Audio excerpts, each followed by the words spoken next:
That beautiful remodeled house you just fell in love with, it could be the biggest financial mistake you ever make. Today, I'm going to share with you why most house flips aren't actually renovations at all and how that can cost you big.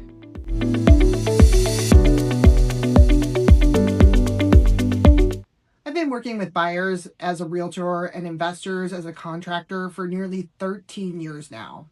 And unfortunately, I see the same things over and over and over again. The majority of flippers are not interested in putting out a high quality product. They are interested in speed and dollars, and that's it. I'm putting this video out because I am personally sick and tired of watching buyers get ripped off on remodeled homes that were actually low-end flips hiding huge problems. These homes are sold as renovated or updated, but in fact, they are not renovations at all. They are just cosmetic cover-ups.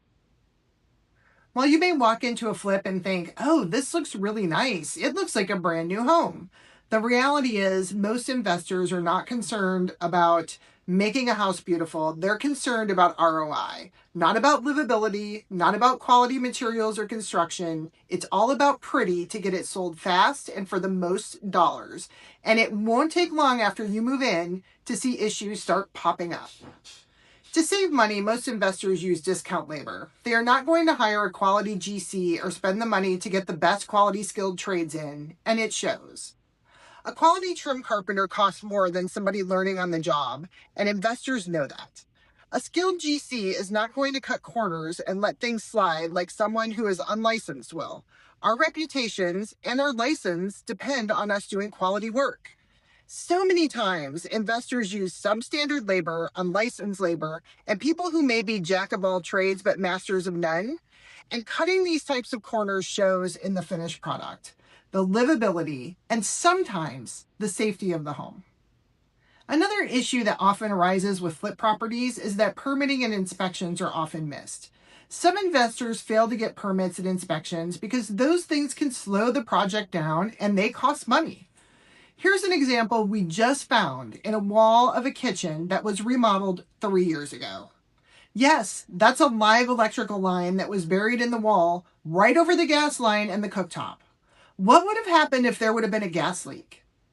Even in an area of the country where we have limited inspections like here, that is one item that would have for sure been caught. Now, let's talk about materials. Quality materials cost more, which is why many investors use low-grade materials that look pretty when they're new, but they quickly fall apart. Cabinets are a great example. Low-end cabinets will not hold up like a quality cabinet. I've personally had conversations with investors about cabinetry where they say things like, I need to go with the cheapest thing I can find as long as it looks good. It's all about saving money, you know.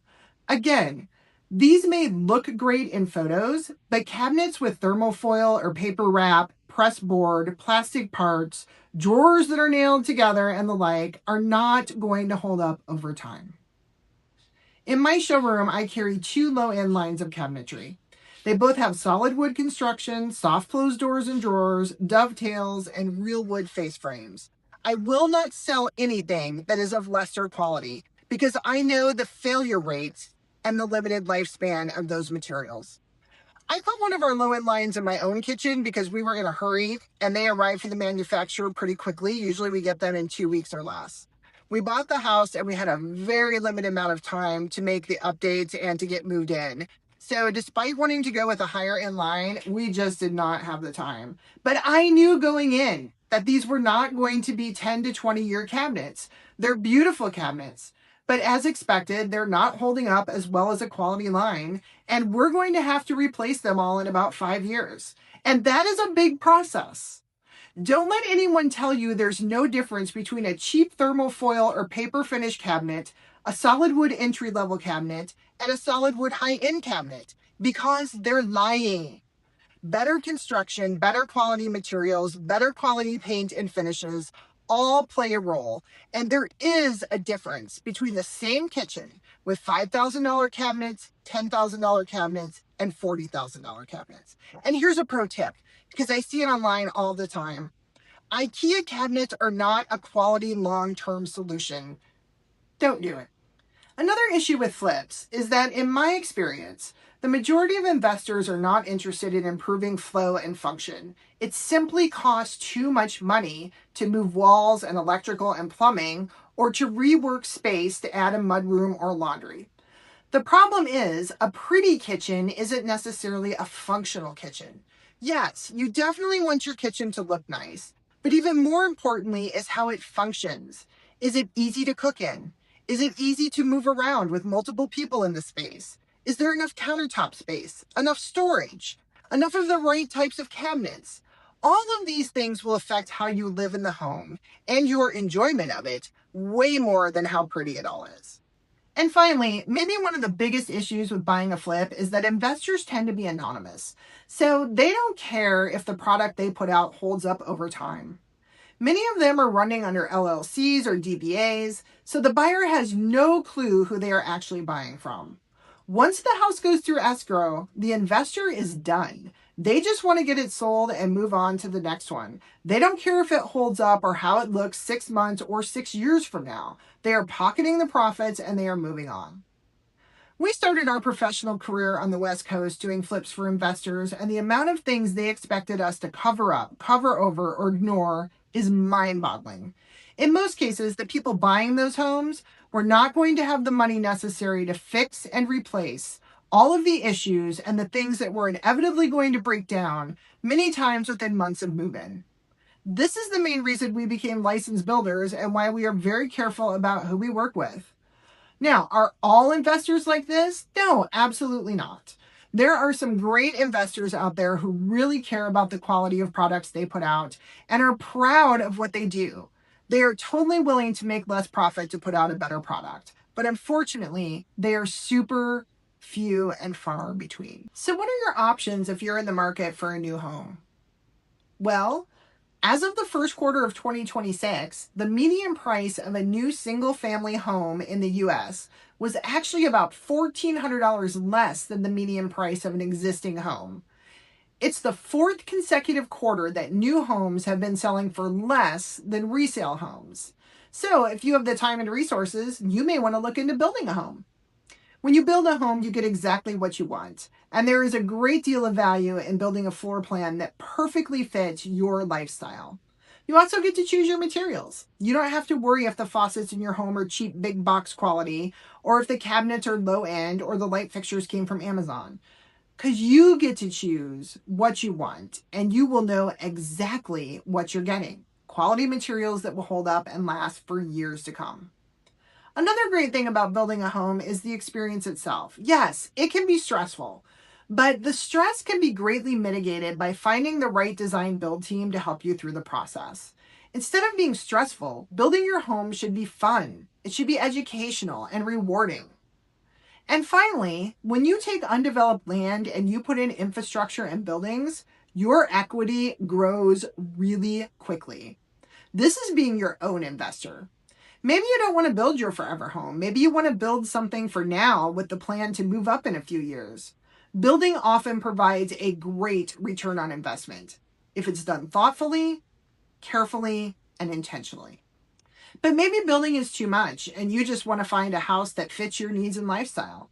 You are much better off buying a house that needs work, negotiating the price down, and then spending the money to fix it right to your taste, standards, and functionality than to put that money into something that someone else has rehabbed that may be full of surprises. Flip home prices are usually inflated, and when you add in the cost of fixing all the hidden issues and replacing all the crappy materials when they start to fail in 1 to 2 years, it will actually cost you more to buy a flip in the long run. And remember, if you buy a flip, once it goes through escrow, the deal is done. There is no one to come back and stand behind the product 6 months or a year later. There is no builder warranty to fall back on. When you buy a fixer and you hire a team to come in and make it into your home, you know exactly who you are getting. In many cases, you're going to run into your builder at places like Walmart or the gas station or church. We actually live and operate in the community under our real names. There's no hiding who we are, and our reputation follows us for decades. Our reputation is important to us, and we're going to do the very best job we can to give you a beautiful, functional product that will last for years to come. In the long run, I'd much rather buy a $250,000 house that needs work than pay $350,000 for someone else's cheap fix that's not going to hold up over time. And in fact, that's exactly what we did. We were house hunting several years ago, and we looked at many homes that had been flipped or updated that were priced at the very top of the market and had terrible workmanship and low-end finishes. So we bought a fixer. We've put about $70,000 into it now and probably have another $70,000 to go, but we've already gained close to $100,000 in equity, and we're getting exactly what we want. That equity should continue to grow as we continue to make improvements. It was the best decision we could have made, and we do not regret it. Is this our forever home? Maybe. Or we may sell it in a year or two and finally build something completely custom to us. The point is, we have options because we didn't waste our money on a house that looked pretty but didn't function and wasn't put together well. Now, at the end of the day, I'm not telling you never to buy a flipped house. I'm telling you to slow down, ask questions, and know what you're really buying. Personally, I'd rather own an honest house that needs work than a dishonest house that's been made to look new but is hiding all kinds of issues. Houses can be repaired, floor plans can be improved, kitchens can be remodeled. Poor workmanship that's hidden behind fresh paint and pretty finishes is much harder and much more expensive to fix. So whether you decide to build, buy a fixer, or even purchase a flip, make sure you're making an informed decision, not an emotional one. Take your time, ask questions, hire people you trust. Because long after the excitement of moving in has worn off, you'll still be living with the quality of the decisions you made before you bought the house. Your future self and your bank account will thank you. If you found this video helpful, I'd really appreciate it if you'd hit the like button and subscribe. On this channel, we share honest advice to help homeowners make smarter decisions about building, remodeling, and buying homes. And if there's a topic you'd like us to cover in a future video, leave it in the comments below. I read them all. There's not a lot, but I read them all. And yeah, I thank you for watching, and I will see you on the next one.